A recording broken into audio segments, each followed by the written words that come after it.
Over here at Top 5 Scary Videos, you know that we love ancient history. More specifically, we love the thematic intricacies of mythological texts that have since woven their way into everything from cooking to comic books to cave paintings, spanning over thousands of years of our shared culture. History teaches us many things, but in the allegorical cautionary tales that make up mythology, there are some downright terrifying characters that have committed some downright terrifying acts during their godly reigns. So let's take a look, shall we? Hello horror fans, and once again welcome back to the Scariest channel on YouTube, Top 5 Scary Videos. As per usual, I'll be your horror host Jack Finch, as today we curiously take a look at the top 5 scariest mythological gods in history. Roll the clip.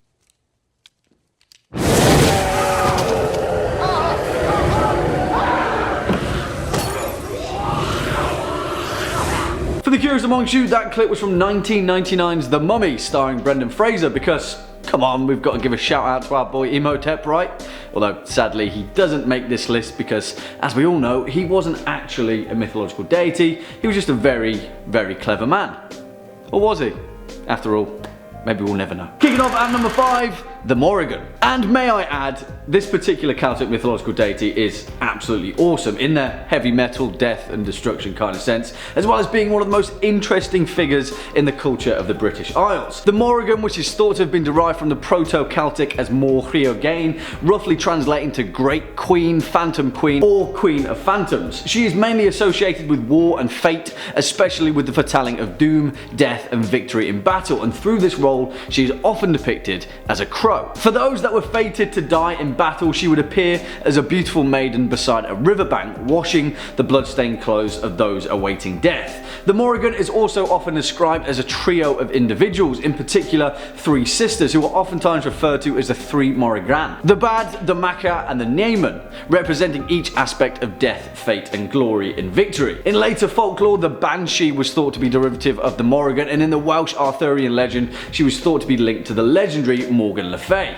In most respects, the MORRIGAN is terrifying, but she's also awesome. Coming in at number 4, DIONYSUS, who, fun fact, was Jim Morrison's favourite Greek mythological figure, probably because of all the wine, because as we all know, the man could sink his fair share of carafes. Nevertheless, if you couldn't tell, Dionysus was the god of grape harvest, winemaking and wine, of fertility, religious ecstasy and theatre.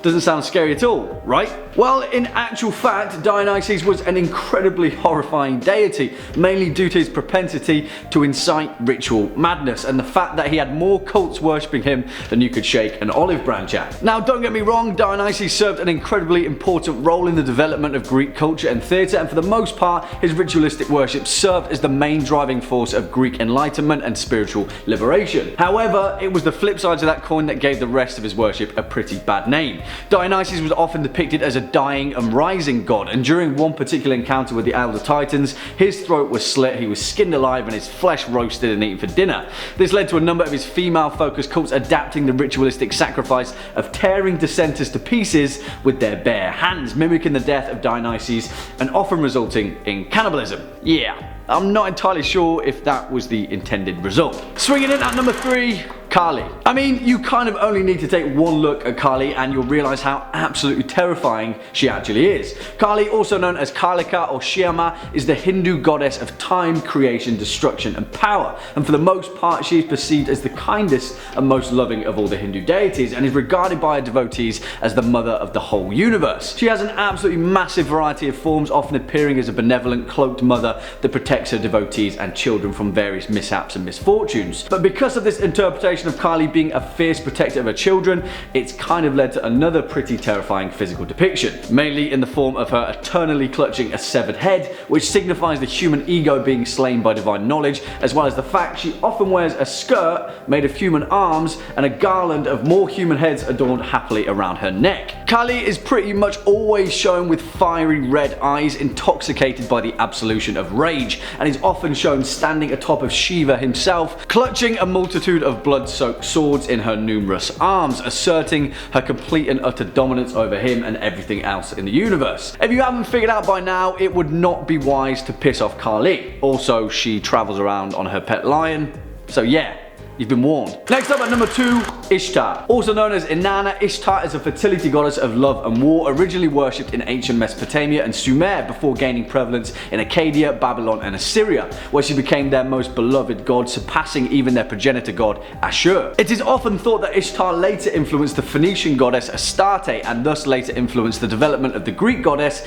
Aphrodite, albeit a much more watered down version. Because let's not beat about the bush, Ishtar was super messed up. They say that there are 2 Eternals in creation, sex and death, and Ishtar encapsulated both of them. Whereas she was the goddess of love, she was also the goddess of war and chaos, so much so that in ancient Mesopotamia, the art of battle itself was often referred to as the dance of Inanna. As Ishtar's mythos developed across ancient civilization, her depiction of death and violence became much more prevalent, and she was gradually referenced as the progenitor of genocide, ultra-violence, cult-like worship of death, and the ritualistic sacrifice of children in her name. In the Epic of Gilgamesh, Ishtar was the major antagonist in tempting Gilgamesh to submit to become her lover, which he refuses, and in turn Ishtar threatens to break into hell itself and unleash an entire army of the dead to feast upon the world.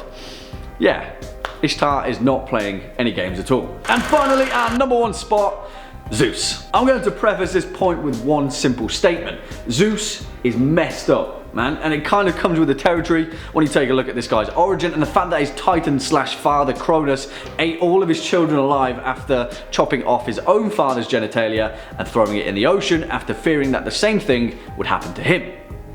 Yeah. The exception being Zeus himself, who was hidden in a cave by his mother and replaced with a rock, who then broke all of his siblings out by slashing open his titan father's stomach, freeing them to reign back across the planet and becoming the king of the gods of Mount Olympus that we all know today. Also, despite the fact that Zeus pretty much roamed around for the rest of existence, fornicating with everything that moved, his own sisters slash wives included, he was also just straight up out of order when it came to humanity. In the legend of Prometheus, the demigod took one look at humanity down below and thought, those guys look pretty cold, let's give them some fire. And what was Zeus's response? He was so mad that he chained Prometheus to a rock where an eagle would swoop down every day to gorge at his liver, which would then later regenerate for eternity. Also, in the whole Pandora's box incident, it was completely Zeus's fault, although he never gets the blame. He himself blessed Pandora with insatiable curiosity to beguile humanity, and then gave her a box, and then told her to never open that box. He knew exactly what would happen, and everyone blamed Pandora. Told you he was messed up. Well, there we have it, horror fans, our list of the top 5 scariest mythological gods in history. Why don't you let us know your thoughts as well as any choice picks down in the comment section below. Also, we've got to make it clear, shout out to our frequent commenter Robert the Dude for partly inspiring this video. Cheers buddy, your determination won out in the end. Before we depart, let's take a quick look at some of your most resounding remarks from over the past few days. First up, Bubba Steele says, "You look like Mac from It's Always Sunny." Wow. I haven't heard that one before, Bubba Steele, so cheers for the fresh content. I guess it must have been all that fight milk I've been drinking. Well, on that bizarrely uncanny note, that's actually all we've got time for in today's video. Cheers for sticking around all the way until the end. If you're a fan of this video in particular, make sure to hit that thumbs up button as well as that subscribe button, and we'll be seeing you in the next one. As per usual, I've been your horror host Jack Finch. You've been watching Top 5 Scary Videos, and until next time, you take it easy.